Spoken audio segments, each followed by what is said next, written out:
right, we're back with Jeff Zaugg. If any of you tuned in last week, and I encourage you to tune in last week, you have to go back and watch. Jeff and I had a chat. We got to know Jeff and his ministries, Dad Awesome, which you can check out at dadawesome.org. And man, you dropped some serious nuggets last week that have been just they're amazing to just for anybody to kind of sit and think about wanting to grow in their relationship with God, their fathering, and even just leveling up, in terms of those relationships, whether it's this way, or, to the family and the people around us. So what we wanted to do, though, is I wanted to dig in a little bit more. As we discussed last week, you and I kind of, when we connected for our podcast, we both said that this book was just one that really changed our lives. And though we kind of overviewed it last week, what I want to do is kind of dig in a little bit more and just pick your brain about the journey, about the journey from orphan to son, and using some of the themes in the book, just kind of talk about them and see, how they resonated, how you move through them and that kind of thing. And, I want to share a little bit as well about my journey. We'll kind of interject in between. So if that's okay with you. Let's do it. Okay, awesome. So one of the first chapter of the book really talks about fear. So I'm curious, last week you talked a little bit about your upbringing with your dad, the performance mindset, things like that. Talk to me a little bit about where fear, and if it was a factor, fear was something that kind of was sitting on the, on the surface of a lot of the behaviors or beliefs that you carried, or, how has your relationship with fear been? Yeah. I think the phrase from one of the stories, and the book has these incredible stories from his life about like deep sea fishing and adventuring and like grabbing onto this line in the middle of a storm, of frigid, right. Like, I don't remember if it's Antarctica or where it was at, but it's just they called frozen like in Numbville is the way that's the right. expression. Totally. And the idea of what am I grabbing onto because I'm afraid, right? What am I like? And man, there's been a lot of things that I've grabbed onto. Sometimes it's, you mentioned, I think this last week is just like, even the learning of just always having something going in my ears and being afraid of sight, like that's something I can grab onto as a way to numb because I'm afraid of some of the stuff that I'm wrestling with, dealing with. I'm afraid of, am I going to be the leader, husband, father that can succeed, that can make it? I mean, so I actually, I'd say the most recent is that it's like even good inputs. I'm always have some kind of input because I'm like struggling to just like rest in God's love and struggling to let go of maybe some control or it's interesting because it's like back and forth. If I share a different story on the theme of fear, I really didn't feel like I could go chat with my dad if I was struggling with something. So I didn't feel like there was a welcoming, man, I'm struggling. Can we just go for a walk? Can we sit and chat? Can you help me with this or that? I felt there was a like, hey, figure it out. I'm busy, or I'm just got a little bit of this wall of, don't come to me for that. And it was accidental. It was modeled to him by his dad. It's not like it was, but I felt a level of a wall there. And I overall wrestled with and tried to figure things out on my own in those kind of junior high school years. And I remember, I just remember like really having some sorrow and some like, I just felt empty from a place of, I don't have sources of wisdom, input, love, affirmation. Interesting. Yeah. Am I okay? Am I okay? And so those are, I just kind of, that was a fresh memory that just popped in of just like, oh, that's fear-based versus affirming, welcoming, loving. You can let go and trust that I've got you. And so that's earthly father, heavenly father. They all overlap, don't they? Oh man, do they ever? And I think even just that's gonna be a revelation to a lot of guys. Maybe if you've been around church, you probably heard it, but digging into it and really actually exploring it. I don't know how many guys do. I know that I think some guys in general are a little bit more, I don't know what the word is, but like a little more open to like exploring their heart. And for a lot of guys, this is like, ew, I'm not going there. What would you say? Well, let's follow through with that. Because I don't know what that journey was like with you, but what would you say to someone who's a little bit like, that's man up, who cares? We don't need to do that. Let's just kind of push through instead of going and deciding to dig in and try to uncover some of this stuff that might be the undercurrent of causing issues in their life. Like, how would you encourage somebody to go on that journey of seeing their heart healed? Yeah, the push it down, sweep it under the rug, push it in the closet, keep the closet because Wherever you need to put it. Yeah, yeah, exactly. the accumulation of hurts or losses or moments of like fear, like we're talking about right now, like that that doesn't set us up well for whatever the next thing is. So we want, as men, we actually want to succeed. We want to show up with our full hearts. We want to be able to lead well our families. We want to be able to provide these things. If we don't explore into some of these topics, the subject we will be hindered in the future. So Yeah. if you think Yeah. of Right. the guy who's doing a serious hike on the Appalachian Trail or in the Rocky Mountains or whatever the range is up by you guys, like if you don't think carefully about the weight that you put in your pack, if you think Right. casually about packing for that trip, like you're going to have serious trouble if you add too much weight to when you're taking off for an adventure. And I think there's a lot of passive approach that I've done, and I'm pretty sure other men would nod their heads, being Yeah. passive to dealing with some of the heaviness, some of the fears, I've just chosen to push it down and not deal with Yeah. that area. Right. That will come back. Too, if Yeah. you're a dad, those Yep. little ones that you love more than anyone in the world, they're going to experience the shadow side, of that I didn't attend to this Yep. area of my life, this hurt or this fear or this area. So I encourage, whether it's with a counselor, whether it's with a mentor, a friend, to go don't do it alone. Don't do it alone. There's levels of prayerful, but man, you need Yeah. to enter into some of those areas because it Yeah. comes back. It comes forward. Yeah, it does. It does come back. I think we can pretend that it's not going to affect us, and at the same time, then things crop up in our life, like with our kids or our families. Whether it's anger, it's isolation, it's whatever, it's control, it's these things that at the end of the day, when they do rear their head, you kind of sit back and you don't that that's not who you want to be, and that's where actually then guilt, shame, those types of things start to pound up on top, right, and start to Yeah. create even more weight, and then we lean on the wrong things to deal with it, and it can compound so quickly. And one thing that I think is in guys sort of worldwide is just this desire to be the hero, to courageous. And if there's one place that I could encourage guys to be courageous about, yes, having courage on the Appalachian Trail, or having courage, doing some feat of strength, or having courage, even starting a business, or having a courage doing all these things. But guys, we need to be courageous over our hearts and going on an adventure with God and with other men to start to heal our hearts. And the level of freedom that we get from that is I know that that's what I've experienced. And kind of like you said last week too, when you're talking about your kids watching you do something hard on the bike, Mm. when I think sometimes we have to be careful how we present to our children, whatever. But I think living authentically is probably the most important thing that our kids can actually see us do. And it's okay when we're walking through something. It's okay to verbalize things, obviously being age sensitive to our kids or whatever. But I know I have teenage kids. We just had a conversation with somebody last night who was asking actually my kids, how do you still have faith, and how have you still continued to like your parents? Wow. And we talked Yes. about it, and she just said, it wasn't like these moments where we just had to talk about Jesus, or we talked about this. God has been our rock through every situation. And so through thick and thin, our kids have just seen us.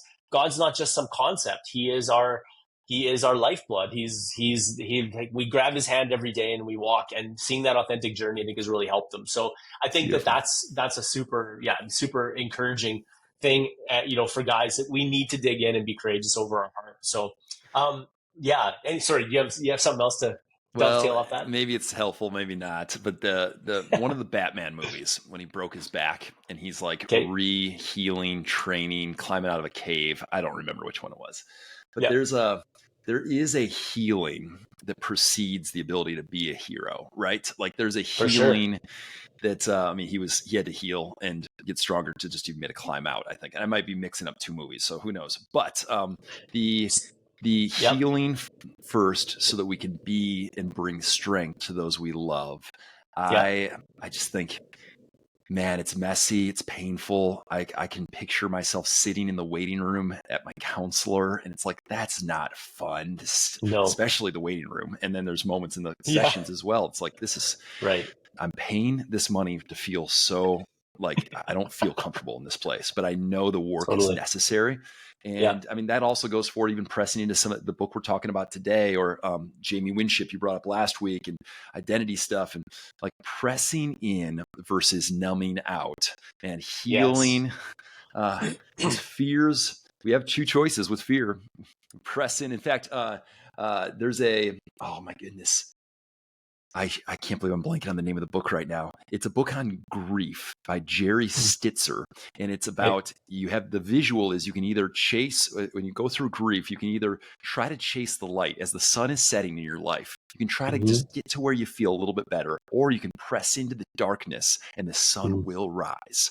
And it's Interesting. called A Grace Disguised is the name of the book. That Crazy. book was so painful to read through because it's all on the topic of grief. It's on the, like, who wants Yes. to read a book on the topic of Yeah. grief? But Right. that is being like, that's heroic. That's healing, Absolutely. so that you can show up as the hero. And we're not talking about like the perfect hero that saves everyone, right? You get this, like, but Yeah. like, we want to bring our full strength, and we can't if Yes. we're hanging on to fears. 100%. Absolutely. Um, Man, yeah. There's a lot more we could talk about there. I love that. The in progressing through Orphan, sort of the journey from Yeah. orphan to son. Um, I know that the book kind of talks a little bit about sort of like almost these stages that happen, right? Where, and a lot of it is based around parental authority, where we sort of have I won't get them all right, but basically, something happens and we start to mistrust authority, then we start to we kind of go down this slippery slope. It's kind of like you talked about last week. The enemy starts to just pile on, and we Sure. begin to kind of go down this slippery slope. I'm kind of curious, just when you decided to do the hard work and all the like stuff with your dad, like was there a moment that that you can remember that where you said, yes, I'm going to, like, do you remember a fork in the road where, just like you talk about going towards the light or pressing into the darkness, where it's like, I know I could do this. I'm gonna do this. I'm going to do this. And if that's the case, what were the motivating factors? Yeah. I have, and I have the strong belief that imperfectly and in the process of being healed, I can still be leading others. So I actually don't Mm-hmm. have to wait to lead Right. others for arrival, because that Right. is a lie Yeah. from the enemy that says, stay on the sidelines, stay in Right. the, to use the Teddy Roosevelt quote, man in the arena, right? Like to stay, Right. just stay in this grandstand, watching other Right. people on the field, because you've got That's right. stuff in your life that disqualifies you. That's what the accuser would say. And God's Right. like, you're a loved son, and I Yeah. am for you, and you actually can show up with your whole heart, and Mm-hmm. yes, continue the journey of being healed and experiencing Yep. my love and forgiveness. And yeah, there's a healing journey here, but you can lead at the same time. So I have really, by leading other men, and just other, my wife and I led the freedom ministry in our church for a while, and like, by pressing in to lead, I'm committed to actually following it through. I can't flake out if I'm the leader. Yep. I'm going to Totally. show up, and so my healing journey has really been a leadership healing journey. I help lead others, and then I Yep. stay in it. And I've realized, oh man, as I lead, what is coming, like, what's bubbling up here. Sure. So that leads me back to my knees in prayer and to the Right. counselor. And because I realize I there's stuff that I don't like that it's coming up, and how can I, and there's a little bit of the duplicit, like, how can I lead here if I'm not taking courageous steps there? So it's Totally. really been a parallel journey of leading and experiencing the love of the Father that keeps drawing me in. And one quick side thing, I read the book Draw the Circle by the 40-Day Prayer Challenge by Mark Batterson. He said in a chapter, if you give 10 days to something, so Jesus basically said, go to the upper room, wait for my Holy Spirit, or wait to the Spirit. And it was 10 days between his ascension and the Pentecost showing up, the fire dropping and thousands being saved. So like literally I read that chapter and then got the invitation to a 10-day journey of healing with that prayer resolution. Within the same 12 hours, those two things happened. I walked right to my wife and I said, 10 days. 10 days. If I give 10 days, what if fire dropped? And that didn't happen, but a lot of healing happened, which is 100%.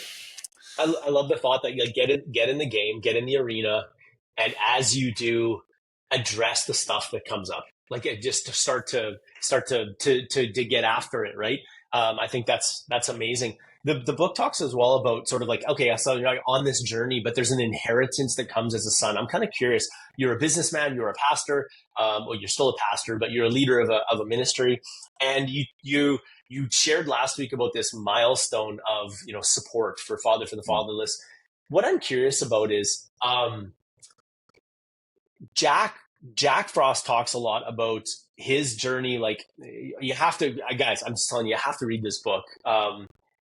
The stories that he has as a captain and the boats is crazy. So I'm going to reference some of that.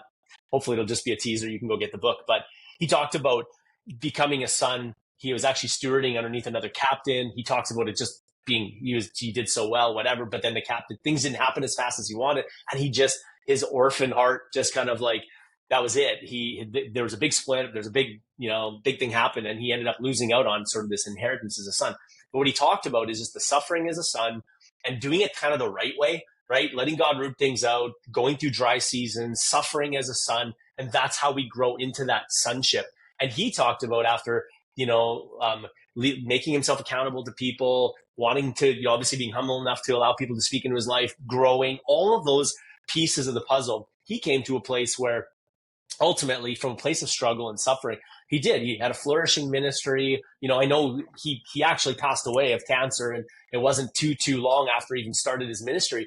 But he kind of talks about getting to a place of provision where he's essentially, it's like as a son, it just was happening for him as opposed to him striving for it.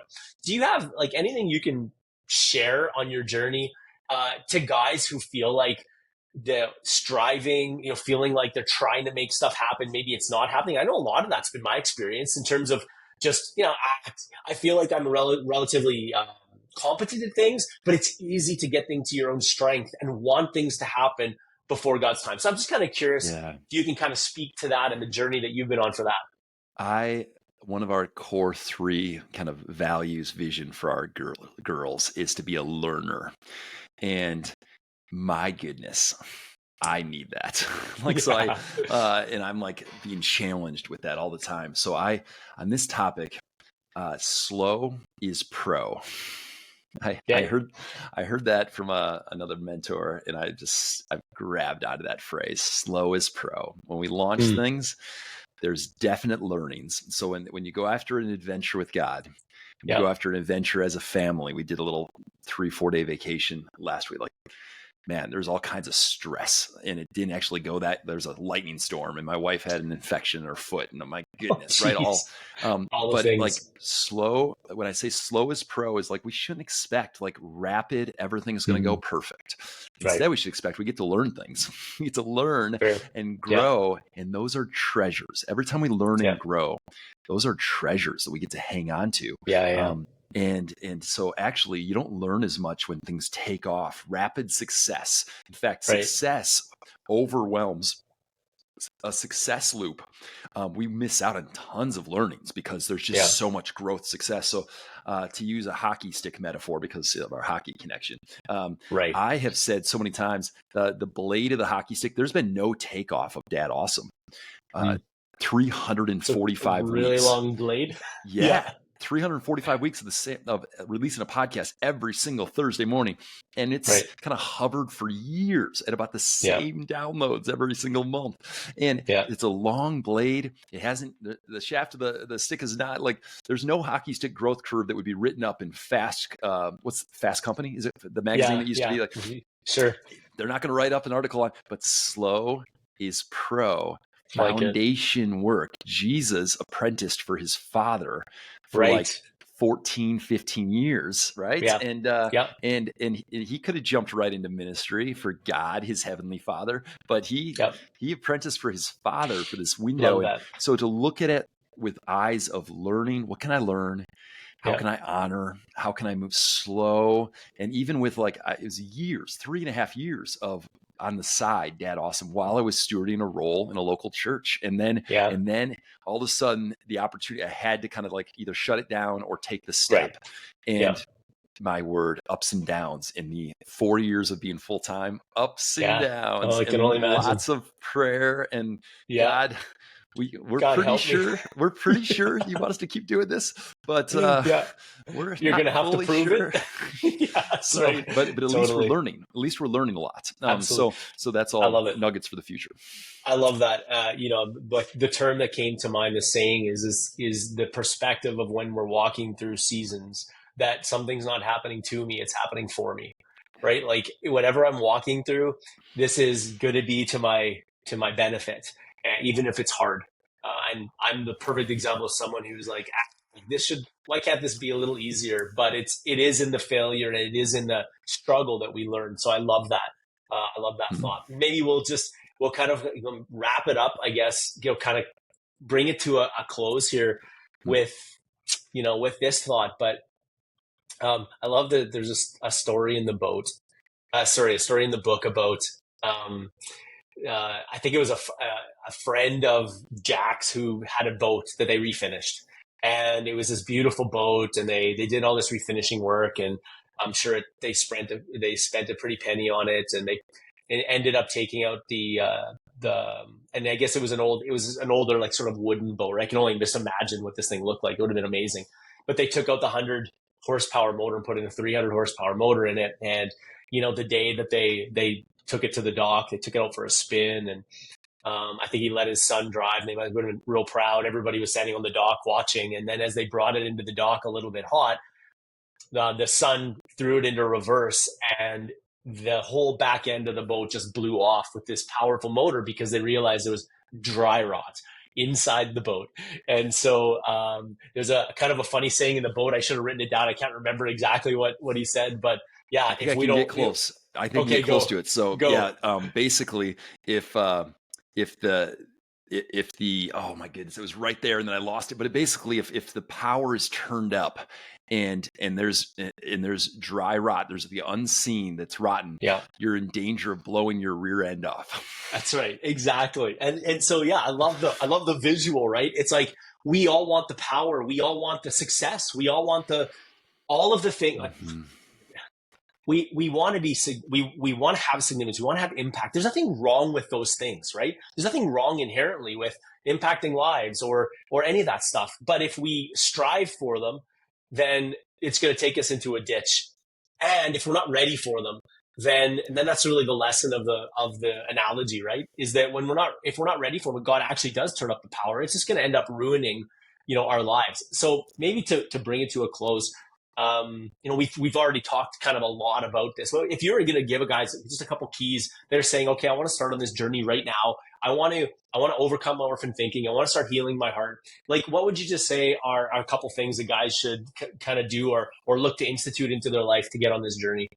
Yeah. And I know I'm putting you on the spot. I love this. I love this. And as I lead into that, like I remember which wall I was painting in my laundry room back 8-9 years ago when I was reading Yeah. this book for the first time. I listened first, then I read again, and I've listened again at least once or twice. So I'm probably 5 times through this book. So when you're thinking, is it worth the 8-hour audible listen? Is it worth the 8 to 10 hours of reading the paper version?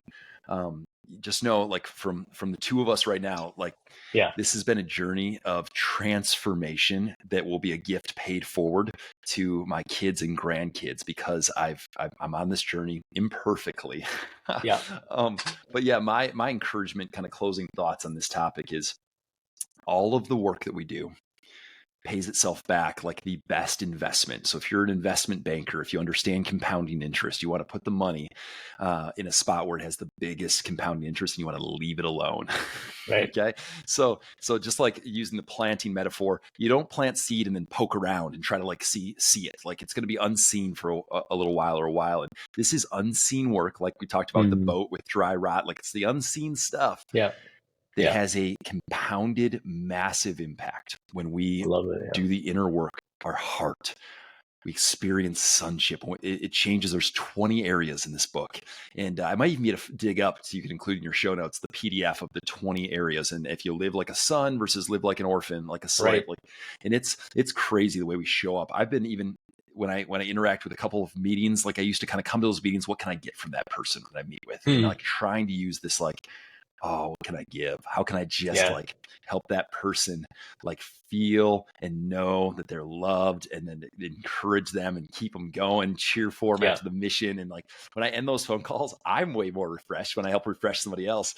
But that's as a son, because an orphan thinking is short term. What can I like? How can I move the needle on this? What can I get out of this? Ministry? Yeah, totally. Yeah. So my encouragement is like, this is if you go back 20 years, 25 years and you invest in Apple, that investment of like $40,000 in Apple 21 years ago is about $19 million today. If you just use one stock op, guys, this is the Apple investment that nobody sees coming because it's going to be unseen for a while. But like, this is where like investing in sonship and reading on this topic and learning and growing is it will change everything. So very, very encouraged. You guys have listened this long and are watching. Amazing. So this is a big deal. Yeah. I can't, you know what? I couldn't have said it better myself. I appreciate it. Jeff Zaugg, thank you. Been fantastic to get to know you. Thank you for your time. Thank you for the inspiring stuff that you're doing that we all get to look at and just think this is amazing. I mean, you've dropped some nuggets. You've already given some things, you know, that my wife and I have been thinking about. But it's been just a joy to meet you. I'm so glad that God connected us. I would love to do this again sometime. Let's do it. And thank you so much. All the best to your family. And it's just all the best with Father for the Fatherless. Guys, go check out dadawesome.org. Connect with Jeff. Is there any other way that they can connect with you? Is that the best way to connect with you and your ministry? No, it's phenomenal. If the guys are on Instagram at dadawesome and at Fathers for the Fatherless, all spelled out, it shares the story as we go with those events and resources. Amazing. Jeff, thank you very much. I'm sure you got something incredible planned for the rest of your day here. And thank you again for your time. Hopefully we can chat again soon and stay connected, but thanks. And thanks everybody again for watching. Have a great week, a great weekend, and we'll talk again soon. Thank you, Jeff. Amazing. Thank you. Okay, man.